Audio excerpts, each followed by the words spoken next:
پاکستان کی آزادی کے دن ہم نے ابھی کچھ دن پہلے منائے ہیں، اور ایک اور مرتبہ 14 اگست کو ہم نے بہت خوشی کے ساتھ، بہت جذبے کے ساتھ اور بہت ہی جوش و خروش کے ساتھ اس کو منایا. ریلیاں نکالی، جھنڈے لہرائے، اجتماعات کیے، وعدے کیے.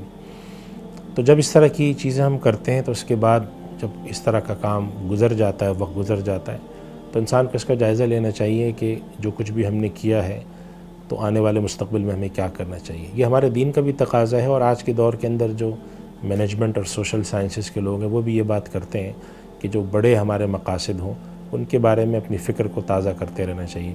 ہمارے یہاں آج کل ماڈرن دنیا میں ایک رواج ہے کہ جب سال شروع ہوتا ہے تو وہ سال کے لیے ٹارگٹ طے کرتے ہیں. تو ہمارا دین بھی ہم سے تقاضا کرتا ہے کہ جب اللہ کی کوئی بڑی نعمت ہمارے پاس ہو تو ہم اس کے حوالے سے فکر مند رہیں کہ ہم کیا چیز حاصل کر چکے ہیں، کیا چیز حاصل نہیں کر چکے ہیں. یہ کسی خوشی کے موقع پر خوشی کا اظہار شریعت میں منع نہیں ہے اگر وہ حدود کے اندر ہو، لیکن خوشی کا اظہار کر لینے کے بعد اس بارے میں فکر مند بھی ہونا چاہیے کہ ہمیں کیا کرنا چاہیے.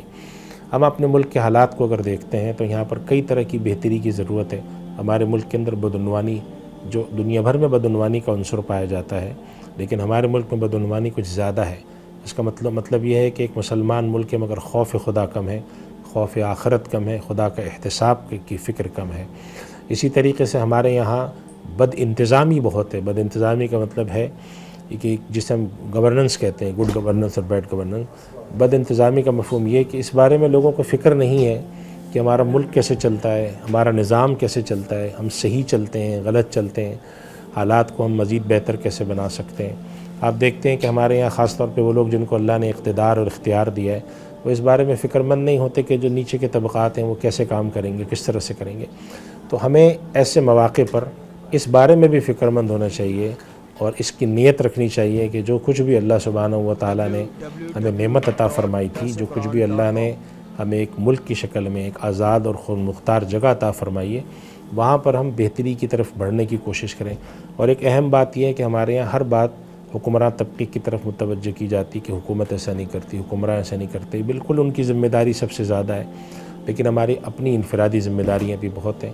معاشی نظام ہو، معاشرتی نظام ہو، دین کی تربیت ہو، خاندان کی تربیت ہو، اولاد کی تربیت ہو، ہر حوالے سے ایک فکر مندی بہت ضروری ہوتی ہے، اور وہ فکر مندی ہمیں نظر نہیں آتی.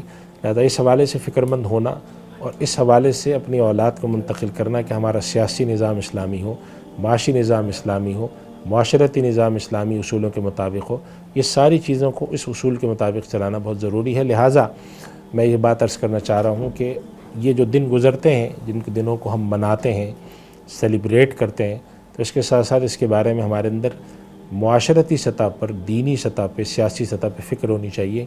ہمارے یہاں ایک اس طرح کا خیال لوگوں میں پیدا ہو گیا ہے کہ میری اپنی چیز ٹھیک ہو، ہمارے ملک میں اصلاح ہو یا نہ ہو، معاشی نظام ٹھیک ہو یا نہ ہو، لوگوں تک اس کے فوائد پہنچیں یا نہ پہنچیں، بد انتظامی دور ہو یا نہ ہو، میری ذات ٹھیک ہو جائے. حالانکہ جب اللہ تعالیٰ کسی کو لوگوں کے اجتماعی معاملات کا نگران بناتا ہے، اللہ تعالیٰ کسی کو دولت دیتا ہے، اللہ کسی کو طاقت دیتا ہے، اقتدار دیتا ہے، اختیار دیتا ہے، تو اس سے بہت سے تقاضے بھی ہوتے ہیں.